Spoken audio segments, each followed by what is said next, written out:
அடியேன் Sujatha Sundar from US கோட்டான கோட்டி நமஸ்காரங்கள். விதேசத்துல இருக்கிற எங்களுக்கெல்லாம் தேவரீரோட உபன்யாசமோ, இல்ல காலக்ஷேபங்கள்லாம் அமையறதுங்கிறது வந்து ஒரு பெரிய வரப்பிரசாதம். ஆல்மோஸ்ட் எவ்ரிடே ஒரு உபன்யாசத்திலயோ, காலக்ஷேபத்திலயோ எல்லாரும் ஒரே இடத்துல கூடி அனுபவிக்கிறோம். ஆனா, தேவரீர் வந்து ஒத்தராத்துலயும் தனியா எழுந்தருளி, எங்களுக்கு almost one on one session குடுக்குற மாரி தான் இது அமைஞ்சிருக்கு சுவாமின். இதெல்லாம் அடியோங்களுக்கு கிடைக்கிறது வந்து தேவரீரோட அந்த தயைன்ற குணத்தினால தான். கருணை இல்லன்னா எங்களுக்கு இதெல்லாம் அ கிடைச்சிருக்காது. எங்க தயைன்னு சொல்றச்சே தேவரீருடைய தயாசதகம் உபன்யாசத்த பத்தி சொல்லாம இருக்கவே முடியாது. அதெல்லாம் அடியோங்களுக்கு கிடைச்சது பரம பாக்கியம் அடியேன். அந்த சொல்ற விதம்ன்றச்சே, அத எவ்ளோ அழகா, மெதுவா, தெளிவா புரியிற மாதிரி அந்த சொல்ற பாங்கா இருக்கட்டும், இந்த இம்பார்ட்டன்ட் பாயிண்ட்ஸ வந்து எம்பசைஸ் பண்ணி சொல்ற விதமா இருக்கட்டும், இல்ல அந்த இம்பார்ட்டன்ட் பாயிண்ட்ஸ ரிப்பீட் பண்ணி சொல்லி அத மனசுல பதிய வைக்கிற விதமா இருக்கட்டும், அதெல்லாம் வந்து என்ன காமிக்கிறதுன்னா, அ எவ்ளோ ஒரு சத்தான ஆச்சாரியன் அடியவங்களுக்கெல்லாம் கிடைச்சிருக்கா. அ அத வந்து நாங்க எவ்ளோ அழகா பொக்கிஷமா அத பாதுகாக்கணும் அப்படிங்கிறது வந்து நன்னா பிரகாசமா தெரியறது அடியேன். அது மாரி சொல்ற விதம்ன்றச்சே, தேவரீர் வந்து எவ்ளோ அழகா அத அனுபவிச்சு, ரசிச்சு சொல்லுவேள்.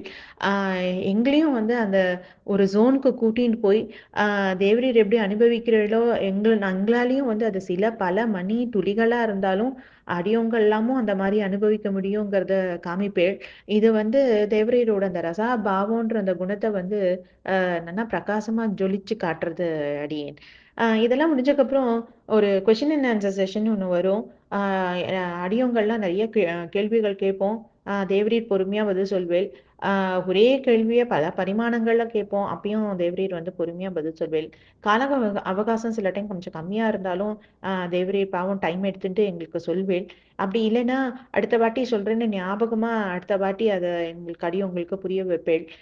இதெல்லாம் வந்து தேவரீரோட அந்த வாத்சல்ய குணத்த வந்து ரொம்ப பிரகாசமிட்டு காமிச்சா கூட, தேவரீர் வந்து அடியோங்களுக்கு மேல பொழியறத வந்து உணர முடியறது சுவாமி. அது மாரி 2022ல தேவரீர வந்து அ அ நேர்ல வந்து சந்திக்கிறதுக்கு ஒரு சந்தர்ப்பம் அமைஞ்சது. அ ஆனா, அ தேவரீர் மாரி பெரியவாளெல்லாம் வந்து எப்படி அணுகணும், பேசணுங்கிறதெல்லாம் வந்து அடியேனுக்கு தெரியாது. ஒரு கொஞ்சம் சின்ன ஹெசிடேஷன் இருந்தது. ஆனா, அங்க வந்து பார்க்கறச்சே தேவரீர் வந்து மத்தவாகிட்ட அந்த பேசுற விதமோ, இல்ல அடியன் கிட்ட பேசின விதத்தையோ பார்க்கறச்சே வந்து தேவரீரோட அந்த சௌலபிய குணம் தான் வந்து ரொம்ப அழகா வெளிப்பட்டது சுவாமி.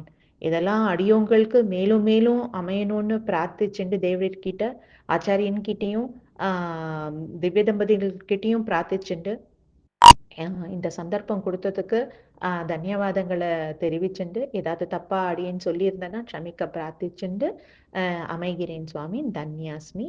ஸ்ரீ வாசுதேவாரிய தாத்தாரிய மகாதேசிகாய நமஹ.